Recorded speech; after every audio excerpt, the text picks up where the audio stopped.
अस्सलाम वालेकुम दोस्तों, मेरा नाम है लियो, मैं अभिषेक राम जूता दाऊद और आप देख रहे हैं जिस वक्त हमारा शो किससे देखना बनता है। दोस्तों आप लोग से बात करने जा रहे हैं, बात करेंगे जी आज आपके साथ टॉप ग्रीन न्यूज का सेगमेंट आज आपसे शेयर करेंगे। नंबर 1 पे आज आपसे बात करने जा रहे हैं, जो हमारे पास अपडेट आ रही है वो आ रही है जी पीसीबी के ब्लंडर्स को लेकर। जिस तरीके से आज नॉन प्रोफेशनल, इंतहाई अनप्रोफेशनल वे में प्रेस कॉन्फ्रेंस की गई, पाकिस्तान का स्क्वाड अनाउंस किया गया, क्या कहानी इस पर बात करेंगे जी। इसके बाद कि कोहली जो आज विंबलडन जो गेम है वहां मौजूद थे और वहां पर उन्होंने कहा कि यार ये गेम बहुत ज्यादा प्रेशराइज है क्रिकेट की निस्बत। इंडिया वर्सेस पाकिस्तान का जो प्रेशर है वो सेम प्रेशर यहां पर होता है। इस पर बात करेंगे। माइकल थर्टन जो है वो थोड़ा सा रो रहे हैं भाई अगले टेस्ट मैच को लेकर। बेन स्टोक के 3 चैलेंजेस का सामना, उस पर बात करेंगे। और अफगानी अंपायर थे एक 42 ईयर्स की एज में इंतकाल कर गए, उस पर ही बात करेंगे। तो अगर आप हमारे चैनल पर पहली बार आए सब्सक्राइब करें, साथ ही पहले भूलिएगा। तो बात का खास करते हैं नंबर 1 खबर के साथ जो हमारे पास आ रही है। तो उसमें जो नंबर 1 खबर आ रही है वो यही आ रही है कि पाकिस्तान क्रिकेट बोर्ड ने आज जो अपना स्क्वाड अनाउंस कर दिया अगेंस्ट बांग्लादेश, लेकिन इंतहाई अनप्रोफेशनल वे में जो स्क्वाड अनाउंसमेंट हुई।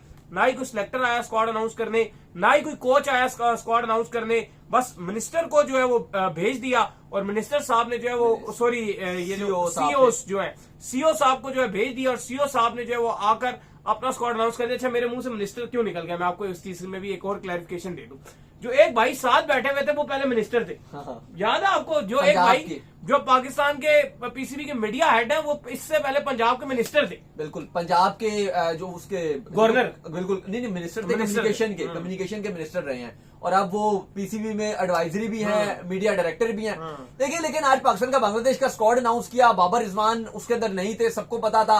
वेस्ट इंडीज के लिए भी स्क्वाड अनाउंस करना था T20 का, लेकिन पीसीबी ने अनाउंस नहीं किया गया क्योंकि वेस्ट इंडीज क्रिकेट बोर्ड और पीसीबी की बातचीत जारी थी। पाकिस्तान क्रिकेट बोर्ड ये कह रहा था कि आगे एशिया कप भी है, फिर वर्ल्ड कप भी है, तो जो ओडीआईएस हैं उनको हटा के 6 T20 कर लें। लेकिन वेस्ट इंडीज ने ये बात नहीं मानी। अब वेस्ट इंडीज क्रिकेट बोर्ड ने जो रिक्वेस्ट थी ये पीसीबी की रिजेक्ट कर दी। अब इसमें आप ये देखिए, हैरान कुन जो बात है वो ये है कि जो सुमेर साहब थे, सुमेर साहब वो ये बात कर रहे हैं, जो सीईओ है पाकिस्तान क्रिकेट बोर्ड के, वो ये कहते हैं कि हमारी वेस्ट इंडीज क्रिकेट बोर्ड से बातचीत जारी है कि आप जो है वो T20 में पूरी सीरीज को कन्वर्ट कर दें क्योंकि आगे वर्ल्ड कप भी आ रहा है।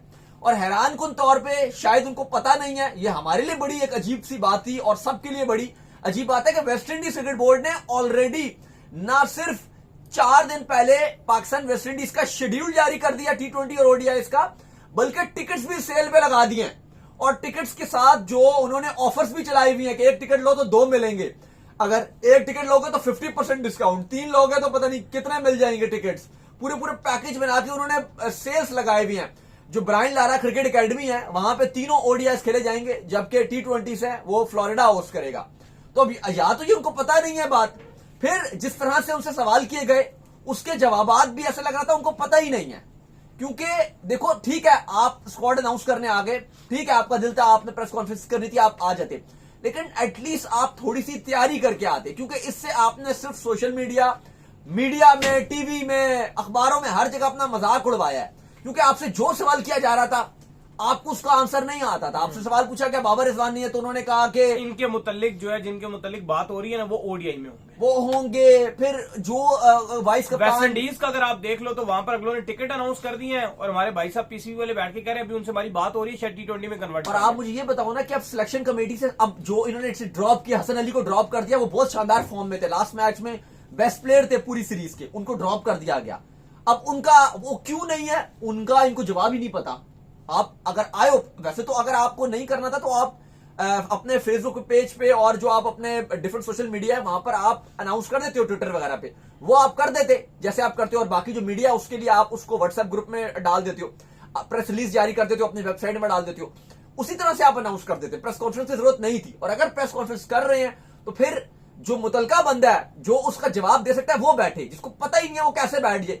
तो ये बहुत ही एक अजीब सी चीज हुई है जो हमने पाकिस्तान क्रिकेट बोर्ड में कभी नहीं आज तक देखी, जो हमें इस बार देखने को मिली है। ये हैरान कुन बात है क्योंकि हमने पाकिस्तान क्रिकेट बोर्ड में इतने बड़े बड़े और शानदार किस्म के बंदे देखे हैं, जैसे समीउल हसन बर्री साहब थे, इस टाइप के बहुत आला बंदे देखे जो हमारे मीडिया डिपार्टमेंट को बहुत अच्छा लेकर जा रहे थे, लेकिन आज जो हुआ वो हैरान कुन था। खैर, इसके बाद जो अपडेट आ रही है वो आ रही है कोहली के हवाले से। तो कोहली की एक पिक्चर वायरल हुई है जो कि विंबलडन जो गेम है वहां पर वो मौजूद थे, अनुष्का शर्मा के साथ वो गए थे। इससे पहले भी वो 10 साल पहले भी गए थे। पिक्चर को कंपैरिजन भी किया जा रहा है। कोहली की बड़ी परेशान सी तस्वीर भी है, लोग बड़ी बातें भी कर रहे हैं कि यार देखो वुमेन जो है वो इंसान को कैसे तब्दील कर देती है। कोहली का दिल लॉर्ड्स में है, कोहली खुद इधर बैठे हुए हैं। इस तरह की बातें जो वो सोशल मीडिया के जो सार्फिन है वो लिख रहे हैं। लेकिन कोहली ने जो है गेम के हवाले से कहा कि ये क्रिकेट से ज्यादा प्रेशराइज है, सिर्फ इंडिया और पाकिस्तान की जो हाई इंटेंसिटी गेम है वो इस प्रेशर को मैच कर सकती है। भाई देखिए, विमिल्टन चल रहा है और ये बहुत बड़ा टेनिस का टूर्नामेंट है और हमने देखा कि इससे पहले भी भारतीय बहुत सारे बड़े बड़े नाम वहां पर देखने गए हैं। विराट कोहली मौजूद थे, आज ऋषभ पंत भी वहां गए हुए थे, जॉय रूट भी गए हैं, बाकी भी हमने देखा है इंग्लैंड के भी बड़े बड़े खिलाड़ी, स्टोक्स वगैरह, और पास में भी बड़े बड़े नाम जाते रहते हैं और उनका नाम भी अनाउंस किया जाता है और सब लोग उनके लिए क्लैपिंग भी करते हैं। पर विराट कोहली ने कहा है कि ये जो हमारे क्रिकेट के आम मैचेस हैं, ये जो प्रेशर है विमिल्टन का, ये बहुत ज्यादा प्रेशर होता है। ये क्रिकेट का जो प्रेशर है, उतना प्रेशर हम क्रिकेट में फील नहीं करते क्योंकि वहां पे हम काफी दूर होते हैं, जो बैटिंग कर रहे होते हैं, तो ना हमें क्राउड की आवाज सुनाई देती है, ना हमें चेयर्स, और ना वो क्राउड करता है, ना वो हमें सुनाई देता है क्योंकि जब मिडल में होते हैं बहुत डिस्टेंस होता है। लेकिन ऐसा टेनिस में नहीं है, आप बहुत करीब बैठे होती हो तो आपको आवाजें सुनाई दे सकती हैं और आप इंडिविजुअल, ये गेम है, एक एक खिलाड़ी आप खेल रहे हो तो प्रेशर बहुत ज्यादा हो जाता है और जितना प्रेशर आप फील करते हो वो क्रिकेट में नहीं है। लेकिन उन्होंने कहा, एग्जाम्पल दी कि इंडिया वर्सेस पाकिस्तान का मैच, हाँ वो आप कह सकते हो कि इससे ज्यादा इंटेंसिटी लेवल में हो सकता है, या किसी वर्ल्ड कप के इवेंट्स का कोई सेमीफाइनल या फाइनल मैच। पर वो कहती हैं यहां पर तो आप क्वार्टर फाइनल से ही इतना प्रेशर फील करने लग जाते हो। लेकिन ये बहुत हाईलाइटेड और बहुत ज्यादा ये वायरल होना शुरू हो गया विराट कोहली की ये बात जो उन्होंने कहा है कि आप पाकिस्तान वर्सेस इंडिया के जो मैच है उससे ज्यादा प्रेशर कोई नहीं है, क्योंकि उसमें आपकी जो लेग्स हैं वो शेक कर रही होती हैं, आपकी टांगें कपकपा रही होती हैं और वो प्रेशर उस टाइम हैंडल जो कर लेता है वो एक बहुत बड़ी बात होती है और वो क्रिकेट में सबसे हाईएस्ट एवर प्रेशर होता है। क्योंकि अभी काफी चल रहा है, भारत में भी चल रहा है, पाकिस्तान में भी चल रहा है, यहाँ पे भी पाकिस्तान में बहुत सारे दोस्त हैं या साथी हैं या मीडिया के लोग हैं या फैंस हैं जो कहते हैं कि पाकिस्तान को एशिया कप नहीं खेलना चाहिए, इंडिया वर्सेस पाकिस्तान का मैच नहीं होना चाहिए। वहीं अगर हम इंडिया में नजर दौड़ाते हैं तो इंडिया में बहुत सारे न्यूज चैनल हैं या फैंस हैं या जर्नलिस्ट हैं, वो कहते हैं कि पाकिस्तान इंडिया का मैच या एशिया कप होना ही नहीं चाहिए। पाकिस्तान में भी यही सेंटीमेंट्स रहते हैं। लेकिन हकीकत बात यह है कि सबको पता है कि जब इंडिया वर्सेस पाकिस्तान का मैच होगा तो ना ही कोई एक बंदा ऐसा पाकिस्तान में होता है कोई नहीं जो एशिया कप या पाकिस्तान इंडिया का मैच देखे ना, मतलब ना देखे, सब देख रहे होते हैं, वो इंडिया में भी होता है। या तो जो पाकिस्तान में लोग ये बात कर रहे हैं और वो इंडिया में जो लोग बात कर रहे हैं कि पाकिस्तान से नहीं खेलना या इंडिया से यहाँ पे बोलते हैं नहीं खेलना, फिर वो लोग अपनी बात पे कायम रहे कि वर्ल्ड कप में भी जब पाकिस्तान इंडिया का मैच होगा ना ये जो पाकिस्तान में लोग हैं ना फिर ये देखे और ना इंडिया में जो लोग हैं वो ना वो देखे। लेकिन वो सबसे पहले एक दिन पहले वो टाकरे हो रहे होते हैं पाकिस्तान इंडिया के, वो भी एंजॉय कर रहे होते हैं, सब कुछ हो रहा होता है। खैर, जिसके बाद जो अपडेट आ रही है वो आ रही है माइकल एथरटन के हवाले से। तो उन्होंने कहा जी जो अगला जो टेस्ट मैच है वो बेन स्टोक के लिए एक बहुत बड़ा चैलेंज है, क्योंकि वहां पर इंडिया जो है पहले ही 2 टेस्ट मैचेस जीत चुका है, इंडिया वहां पर जो है वो हारा नहीं, तो बड़ा ही एक टफ जो है वो कंडीशन रहेगी कि आपको बेंजामिन दी स्टोक्स को इंडिया को वहां पर रोकना पड़ेगा। भाई देखिए, माइकल एथरटन और माइकल वॉन इससे पहले बात कर चुके हैं। उन्होंने तो खैर माइकल वॉन अभी भी इंडिया को ही ट्रोल कर रहे थे, उनका मानना यह है कि हम 3-1 से जीत जाएंगे। लेकिन माइकल एथरटन एक संजीदा इंसान है और बड़ी सोच समझ के बात करते हैं।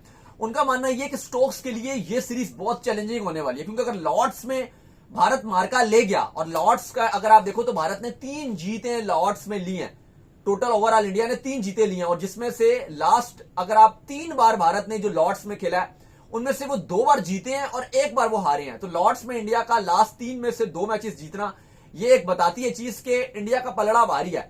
और अगर लॉर्ड्स में इंग्लैंड हार गया और ये सीरीज अगर घर पे इंग्लैंड ये ना जीत सका तो ये फिर इंग्लिश मीडिया रिपोर्ट कर रही है और माइकल एथरटन ने भी इस बात का अंदिया दे दिया है कि बेन स्टोक्स फिर कप्तानी तो अपनी बचा नहीं पाएंगे, क्योंकि लास्ट 2 साल से उनका बल्ला भी रन्स नहीं उगल रहा है, उनकी फॉर्म भी उतनी अच्छी नहीं चल रही है। पिछला जो WTC था उसमें वो फाइनल में भी टीम को लेकर ना जा सके। तो ये फिर खबरें हैं कि अगर इंग्लैंड यहां पे नहीं जीत पाता, सीरीज भारत से हार गया, तो ये ना सिर्फ एक इंग्लैंड की तारीखी हार होगी और भारत की बहुत बड़ी जीत होगी, बल्कि ये भी फिर खबरें आ रही हैं कि स्टोक्स की जो कप्तानी है वो भी हाथ से चली जाएगी। अगला जो मैच है लॉर्ड्स में, क्योंकि बहुत इंपॉर्टेंट है, इंग्लैंड के जो ब्रेंडन मैकलम है आज वो भी बात कर रहे थे मीडिया से और उन्होंने ये कहा कि हम जोफ्रा हमारे बिल्कुल प्लान में और बिल्कुल वो मुकम्मल फिट हैं। हम अपनी कैलकुलेशन देख रहे हैं कि कहां पर जोफ्रा में फिट नजर आ रहे हैं और प्रोबेबली उन्होंने इस बात का अंदिया भी दे दिया है कि जोफ्रा आर्चर इंग्लैंड की 11 में खेलेंगे। अटिंगसन की भी वापसी हो रही है और इसके अलावा जो अपडेट है वो ये भी है कि जो भारत है वो भी जसप्रीत बुमराह के साथ जाने जा रहा है और प्रसिद्ध कृष्णा को बाहर करेगा। इसके अलावा भारतीय टीम भी खबरें हैं कि 2 तब्दीलियां कर सकता है। वाशिंगटन सुंदर को भी उम्मीद है कि उनको भी शायद बेंच करवाया जाए। तो भारत एक या नीतीश कुमार रेड्डी तो खैर नहीं स्पिनरों का बैठेंगे। वो खास रोल भी हाँ। नहीं रहा था पूरा टाइम पे। वो जो उनके स्पिनर है वो बशीर, वो भी इसी तरह करते रहे। यहाँ से इनके स्पिनर भी जडेजा और दूसरे जो वाशिंगटन वो भी इस तरह आई थिंक बस एक्शन लेके कुलदीप एक बॉलिंग ऐसा करते हो मजा नहीं सकता था आया। जो एक इम्पैक्ट डाल सकता था। बाकी वाशिंगटन सुंदर या रविंद्र जडेजा हम पहले ही बात कर रहे थे, ब्रेकर कहाँ इतना हाँ, इम्पैक्ट डाल हम पहले ही बात करते लोग इवन जडेजा ने रन बनाए तो लोग कहते हैं तुम तो कह रहे थे जडेजा फलाना ये, हम उस टाइम भी बात कर रहे थे कि जडेजा बैटिंग में विदाउट एनी डाउट वो हाँ, बेस्ट लेकिन है। इंग्लैंड में बॉलिंग में कहाँ बॉलिंग world-class में condition वो है। विकेट नहीं ले पाते, लेकिन भारत को जरूरत नहीं है। लेकिन क्योंकि फिलहाल तो विकेट भी आकाश अजीब ही दीप, है। क्योंकि लॉर्ड्स में तो फास्ट बॉलर को और भी हेल्प मिलेगा, और जब बुमराह आ जाएंगे, और जो आकाशदीप लॉर्ड्स में जो आखिरी टेस्ट मैच हुआ है WTC वो कितना मजेदार हुआ है। बिल्कुल आकाशदीप भी होंगे, फिर आप प्लस आप अगर ले लो तो जिस तरह से सिराज बॉलिंग कर रहे हैं, वैसे अगर India out of the box जाए, वाशिंगटन सुंदर ने बल्ले के साथ तो कुछ खास नहीं किया, जो सही जो बात है। अगर ये एक बड़ा डिसीजन लिया जाए और ये डिसीजन ले लिया जाए कि वाशिंगटन सुंदर की आकाशदीप 4 फ्रंट लाइन पेसर के साथ अगर इंडिया चला जाए और लॉर्ड्स की ओवरकास्ट कंडीशन मजा आ जाए, मुझे लगता है कि ये भी बेस्ट डिसीजन हो सकता है, क्योंकि वाशिंगटन सुंदर का भी कोई बल्ला तो खास चल नहीं रहा, बॉल के साथ तो आप उनसे ओवर भी नहीं करवा रहे थे, 6-6 7-7 आप उनको ओवर डलवा रहे थे, मतलब आप उनको बिल्कुल बॉल देना नहीं चाह रहे थे। तो अगर आप 4 बॉलर डाल दो, बुमराह एक एंड से, दूसरे एंड से आकाशदीप, फिर सिराज, आकाशदीप, और आप देखोगे ये 4 बॉलर अगर आपने फ्रंट लाइन पेसर खिला लिए लॉर्ड्स में, और रन तो वैसे भी वाशिंगटन सुंदर के नहीं आ रहे थे, बॉल भी आप उनसे नहीं डलवा रहे थे, रेडी तक आपकी बैटिंग आ गई, फिर रविंद्र जडेजा एक आपके ऑलराउंडर आ गए जो चलो बॉल भी डाल लेंगे, विकेट ना भी लें, चलो गेंद तो डालते ही रहेंगे, प्लस आपके पास जडेजा बैटिंग में भी एक अच्छी फॉर्म में नजर आ रहे हैं, दोनों इनिंग्स में उन्होंने शुभमन का साथ दिया था। तो मुझे लगता है कि एक अटैकिंग ऑप्शन इंडिया का बन जाएगा, तो एक ज्यादा डेंजरस टीम हो सकती है। खैर इसके बाद जो अपडेट आ रही है वो आ रही है अफगानी अंपायर के हवाले से। तो अफगानी अंपायर जो है उनकी डेथ हो गई है, 42 साल की उम्र में वो इस दुनिया से चले गए हैं भाई। देखिए बहुत ही हैरान कुन ये खबर मिली जब अफगानिस्तान क्रिकेट बोर्ड ने आज ये अपडेट दी कि ये अब इस दुनिया में नहीं रहे हैं। शनवारी साहब, बिस्मिल्लाह जान शनवारी, जिन्होंने 26 T20 इंटरनेशनल में भी सुपरविजन किया है, ओडीआईस में 26 ओडीआईस में जो है वो सुपरविजन किया है, T20 में भी किया है, लिस्ट ए फर्स्ट क्लास। एक अगर आप देखें तो अफगानिस्तान में अंपायर का यही एक नाम था जो चल रहा था, आईसीसी एलीट अंपायर थे ये, लेकिन ये बहुत टाइम से बीमार रहे हैं और बहुत ही यंग एज में, सिर्फ 42 ईयर्स में ये चल बसे। तो चलो उम्मीद करते हैं आज हमारे शो आपका पसंद है। वीडियो को लाइक कीजिए, हमारे चैनल को सब्सक्राइब कीजिए, साथ ही बेल आइकन को बजाइए। एक और काम कर लीजिए और वो ये कर लीजिए कि आप हमारे फेसबुक पेज को फॉलो कीजिए, लिंक डिस्क्रिप्शन में। अल्लाह हाफिज़। ख्याल रखिएगा।